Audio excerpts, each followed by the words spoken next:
తగాదా అనే చందమామ కథ చెప్పుకుందాం. ఒక గ్రామంలో ఒక భూస్వామి ఉండేవాడు. ఆయనకి 2 కొడుకులు. వాళ్ళిద్దరూ అస్తమానము ప్రతి చిన్న విషయానికి పోట్లాడుకునేవారు. తాను చచ్చిపోయాక ఆస్తి పంపకాల దగ్గర వాళ్ళు ఎంతగా తగాదా పడతారో అని ముసలితనం వచ్చిన భూస్వామి తాను బతికి ఉండగానే ఇద్దరికీ తన ఆస్తిని సమంగా పంచాలని నిర్ణయించాడు. ఆయన తనకున్నదంతా ఇద్దరికీ సమానంగా పంచాడు. కొడుకులిద్దరూ సమ్మతించారు కూడా. అయితే ఒక వజ్రం దిగబడిపోయింది. ఆ వజ్రం వారి వంశంలో అనేక తరాలుగా ఉంటున్నది. అది పెద్ద కొడుకు వద్ద ఉండడం ఆచారం. దాని అమ్మరాదు, దానం చెయ్యరాదు. అందుచేత భూస్వామి దాన్ని తన పెద్ద కొడుకుకిస్తానన్నాడు. కాని అందుకు రెండోవాడు ఒప్పుకోలేదు.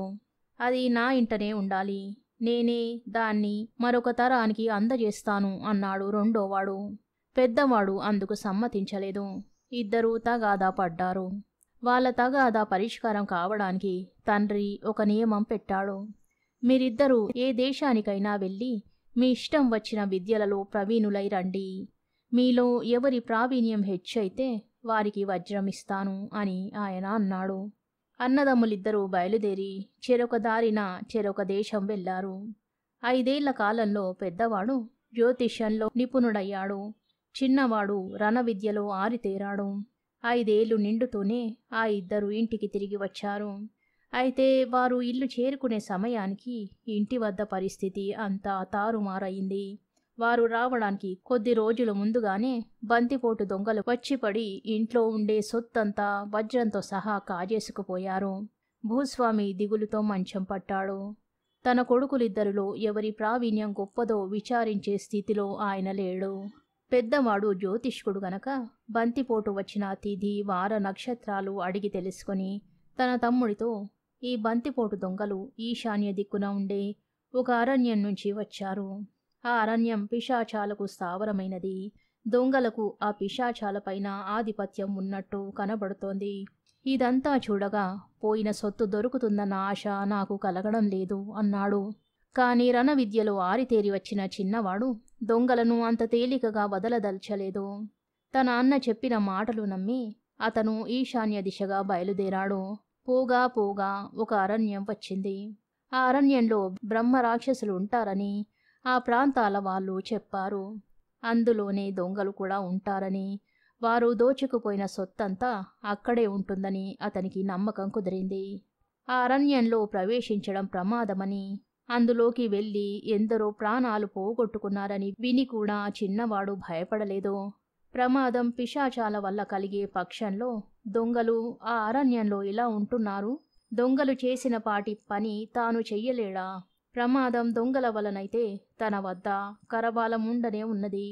దొంగలను చంపడానికే గదా తాను వచ్చింది. అలాంటప్పుడు దొంగలకు భయపడి అరణ్యంలో ప్రవేశించకపోవడంలో అర్థమేముంటుంది? అరణ్యంలో మొదట ఏమీ కనిపించలేదు గాని వికృతమైన ధ్వనులు వినిపించాయి. చిన్నవాడు వాటిని లక్ష్య పెట్టలేదు. కొంతసేపయ్యాక పిశాచాలు వికృతాకారాలతో అక్కడక్కడా కనిపించసాగాయి. అతను కత్తి దూసి వాటిని చంప ప్రయత్నించగా అవి మాయమవుతూ వచ్చాయి. పిశాచాల్లారా, మీ ఆటలు నా దగ్గర సాగవు. ఈ వనంలో దొంగలెక్కడ ఉంటున్నారో చెప్పండి, లేకపోతే మిమ్మల్ని నా కత్తితో చిత్రవద చేస్తాను అన్నాడతను. వెంటనే పిశాచాలు మాటుమనిగాయి. అవి మరి కనిపించలేదు. వాటి అలికిడి వినిపించలేదు. చిన్నవాడికి ఆకలి అయింది. తాత్కాలికంగా పిశాచాలు తనను వదిలి వెళ్ళిపోయినట్టు తోచి అతను ఒక చెట్టు కింద కూర్చుని తన కత్తి పక్కన పెట్టుకుని తాను తెచ్చుకున్న మూట విప్పి అందులో ఉన్న ఆహారం తినసాగాడు. ఆ సమయంలో ఒక పిశాచం అదృశ్యంగా వెనక నుంచి వచ్చి అతని పక్కన ఉన్న కత్తి తీసుకుని పోయి దాన్ని తమ నాయకుడికి ఇచ్చింది. కత్తి లేదు గనక ఇంకా ఈ మనిషి మననేమీ చెయ్యలేడు. మనం వాణ్ణి చూసి భయపడం, మనని చూసి వాడే భయపడతాడు అన్నాడు పిశాచాల నాయకుడు.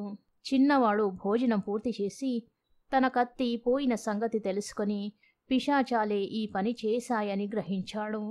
వాటిని మోసపుచ్చడానికి ఒక ఎత్తు ఆలోచించి అతను అరణ్యం దాటి యువతలికి వచ్చేశాడు.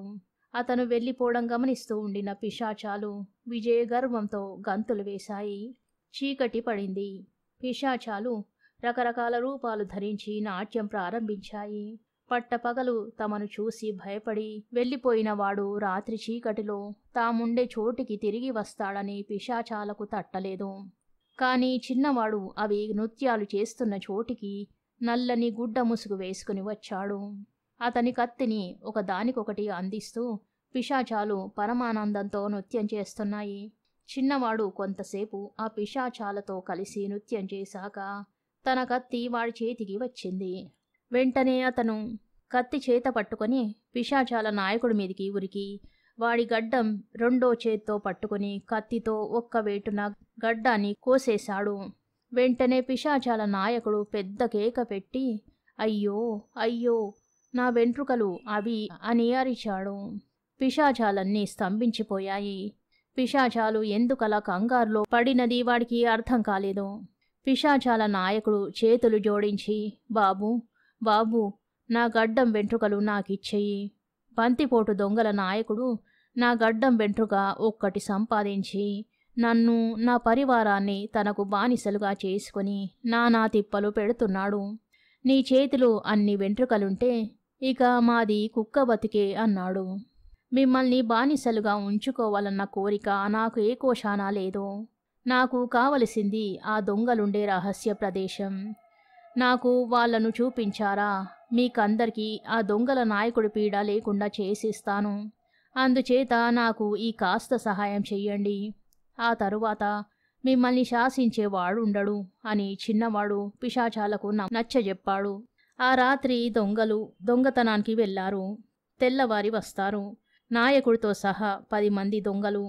ఈ విషయాలు చెప్పి పిశాచాల నాయకుడు చిన్నవాణ్ణి దొంగలుండే భూగర్భం వద్దకు తీసుకుపోయాడు. చిన్నవాడు అక్కడ ఒక చెట్టు చాటున దాగి ఉన్నాడు.